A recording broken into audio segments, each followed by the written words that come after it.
বিসমিল্লাহির রহমানির রহিম। আমি মোহাম্মদ সোহেল রানা। আজকের টপিক 26 অধ্যায়ের লিসেনিং ও রিডিং পার্ট। তাহলে আজকে সর্বপ্রথম লিসেনিং পার্ট নিয়ে আলোচনা করব।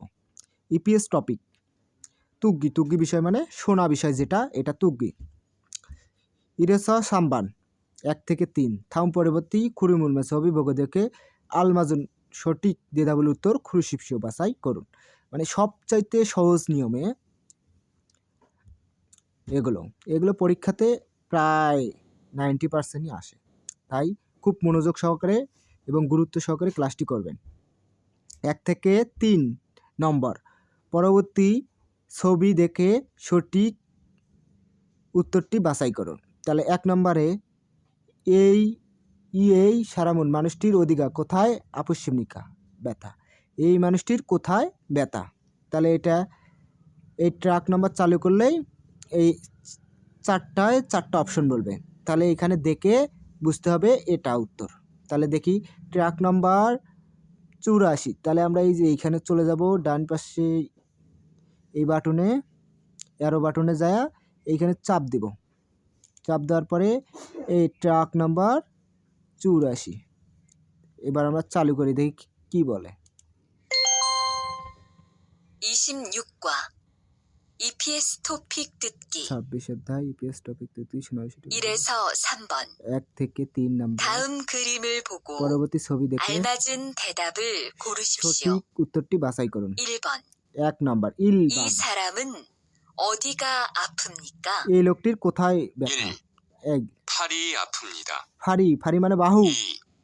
이가 아픕니다. ইগা মানে দাঁত। 3. 머리가 아픕니다. মরি মানে মাথা। 4. 다리가 아픕니다. থারি মানে পা।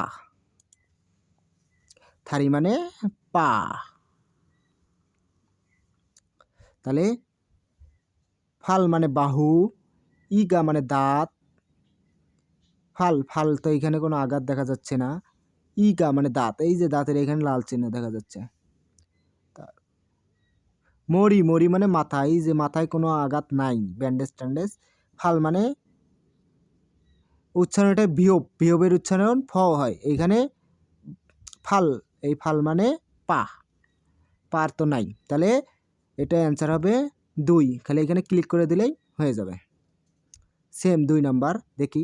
2 নাম্বার এই সারামুন মানুষের জুংসাঙ্গুল লক্ষ্য অধিমনিকা কোথায়। এই মানুষটির লক্ষ্য কোথায়। লক্ষ্য বা উপসর্গ কোথায়, লক্ষণগুলো কোথায় দেখি বলে কি শুনি। 2번 ইমান। 이 사람의 1 증상은 নম্বর এই মানুষটির 어떻습니까? উপসর্গ কোথায়। 1. 1 নম্বর 토를 합니다. থোরুল মানে বমি করা। 콧물이 납니다. খুনমরি মানে 3. সর্দি। 기침을 합니다. খিচ্ছিমুল হামনিদা 4. 설사를 합니다. কাশি। সলসারুল মানে বদহজম, যেটাকে বলে আর কি, ডায়রিয়া। সলসা। থরুল হামনিদা বমি করতেছে না। খুতমরি মানে এই যে নাক দিয়ে পানি পড়তেছে। খামগি মানে ঠান্ডা লাগা। আর হচ্ছে এটা বলছিল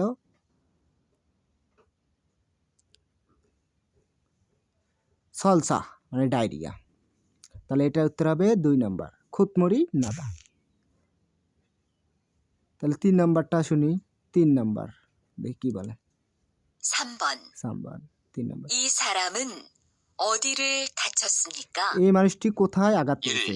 1 নম্বর 손을 대었습니다. সোনুল ধোয়া মানে পুড়ে যাওয়া হাত। 손을 베었습니다. ভেওয়াসুমডা 3. মানে কেটে যাওয়া। 발목을 삐었습니다. ফালমগুল মানে পায়ের গোড়ালি মচকে যাওয়া। 다리가 부러졌습니다. পা ভেঙে যাওয়া। তারপরে দেখি, তাহলে পা ভেঙে যাওয়া 4 নম্বর। তাহলে এটা সোনুল থেদা মানে পুড়ে যাওয়া হাত 1 নম্বর। তারপরে আরো আছে, এটা দেখি।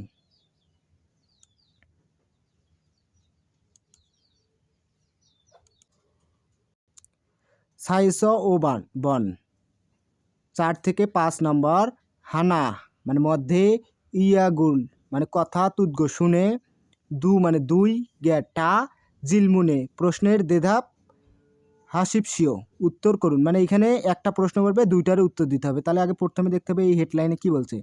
ইয়াক 4 নম্বরে ইয়োগি নুন, এখানে ওদিমনিকা কোথায়, এখানে কোথায়, একটা জায়গার নাম বলবে, এখানে কোথায়, ওই লিসেনিং শুনে। 5 নম্বর নাম জানুন, মানে পুরুষটি অধিকা কোথায় আপশ্চিমনিকা ব্যথা পেয়েছে, মানে পুরুষটি কোথায় ব্যথা পেয়েছে। তাহলে এখন লিসেনিং শোনা যায়, তবু এগুলো দেখি। ইয়াকুক ফার্মেসি, শিকদাং রেস্টুরেন্ট, উনহ্যাং ব্যাংক, ফেক হওয়া জম মানে ডিপার্টমেন্ট স্টোর মানে 24 ঘন্টা খোলা দোকান। তাহলে এটা দেখি। খুঁতমরি মানে সর্দি মানে বেশি, নামনিদা এসেছে। মরিগা মাথা, আপুগো ব্যথা হয়, ইউরি জ্বর, নামনিদা এসেছে। 3 নম্বর আচ্ছিম বুত সকাল থেকে, বুত মানে থেকে, সোহাগা বদহজম, আন ধৈন্যতা হচ্ছে।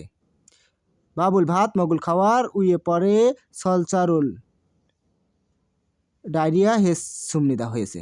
তাহলে এখন শুনি দেখি লিসেনিং কি বলে।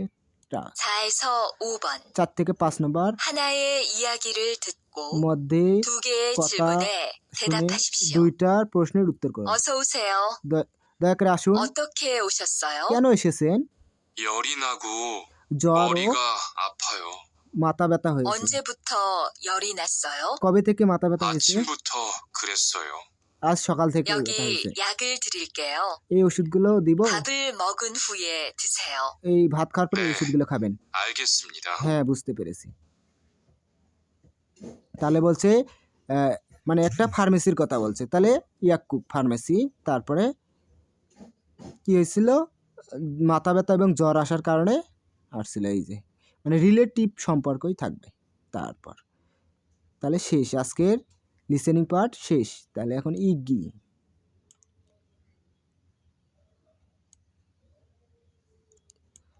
ইপিএস টপিক, ইগি ইগি মানে পড়া বিষয়টি। এটা আসবে 20টা, লিসেনিং 20টা, রিডিং 20টা। এটা পড়ে পড়ে দাগাইতে হবে। দেখি ইলেস সাম বন 1 থেকে 3 নম্বর বিনখানে শূন্যস্থানে দুরাখাল প্রবেশ করা, খাজাং সবচেয়ে আলমাজুন সঠিক খসুল বিষয় খুরশিপসু বাছাই করুন। তাহলে এখানে দেখি আগে খুতমুল সর্দি লাগা, যেটা আর কি। খিচ্চিম মানে ঠান্ডা, খামকি মানে ঠান্ডা, খিচ্চিম সর্দি আসা, ফেদাল মানে পেট ব্যথা। দেখি কী বলে। 1 নম্বরে খাবিক তুলছি, লিলি সাহেব অলগুলি মুখমণ্ডল মানে বেশি আনজয় ভালো দেখাচ্ছে না, মানে মুখমণ্ডল বেশি ভালো দেখাচ্ছে না। ড্যাশ খল্লিস লেগেছে, ড্যাশ লেগেছে, মুগ্ধ গলা ও আপুগো ব্যথা, ইউরি জ্বরও নাই এসেছে। তাহলে লিলি সাহেব মুখমণ্ডল বেশি ভালো দেখাচ্ছে না, ড্যাশ লেগেছে, গালা ব্যথাও ও জ্বরও এসেছে। তাহলে কি, এটা তো সর্দি, এটা তো কাশি, খিচ্ছি মানে কাশি, ঠান্ডা ফেদাল মানে গলা ব্যথা এবং জ্বর, রিলেটিভ সম্পর্ক এই বাক্যটা বসে। তাহলে খামগি মানে ঠান্ডা লাগা লেগেছে এবং গলা ব্যথা হয়েছে এবং জ্বরও এসেছে। তাহলে 2 নম্বরটা দেখি। 2 নম্বর তাহলে ফাসু মানে টেপ, ইয়নগো মানে মলম, সোহাজে বদহজমের ওষুধ, হেইল যে মানে জ্বরের ওষুধ। তাহলে 2 নম্বর কি বলছে দেখি। খা ব্যক্তি রিয়ান সাহেব যে গামি ছনুল মানে হাত ফেওয়া নুন দে কেটেছি, তবে হুকসি তৎক্ষণিক ড্যাশ ইচ্ছা আছে কি, তৎক্ষণিক ড্যাশ আছে কি। নাবিক বলছে নে হ্যাঁ জামকান মান একটু খিদা রিসেও অপেক্ষা করুন। তাহলে টেপ মলম দিতে হবে, হাত কাটার সাথে কী করে আগে মলম দেয়, ইয়নগো মলম। আর এগুলো তো রিলেটিভ নয়, রিলেটিভ সম্পর্কে। তাহলে মলম, এখানে হবে মলম। তাহলে রিয়ান সাহেব আমার হাত কেটেছে, তৎক্ষণিক ড্যাশ আছে কি। নাবিক বলছে হ্যাঁ একটু অপেক্ষা করুন। তাহলে মলম আছে কি, তাহলে একটু অপেক্ষা। টেপ তো না, আগে হাত কাটা গেলে আগে মলম দেয়। 3 নম্বর আগে এগুলো পড়ে নেব, তাহলে প্রশ্ন করতে সহজ হবে।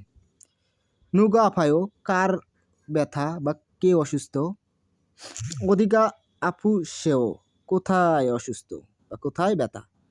3 নম্বরে ইয়াকগি ফার্মেসি ওদি ইচ্ছা কোথায় আছে, এই ইয়াগুন ওষুধ অর্থাৎ কীভাবে মগাইয়া ধরে মানে খেতে হবে। তাহলে দেখি ড্যাশ কি না, আশ্চিমভূত সকাল থেকে খেসো কণামতো সলসারুল ডায়রিয়া হেও হচ্ছে। তাহলে কার ব্যথা, কোথায় ব্যথা, ফার্মেসি কোথায় আছে, এই ওষুধ কিভাবে খেতে হবে।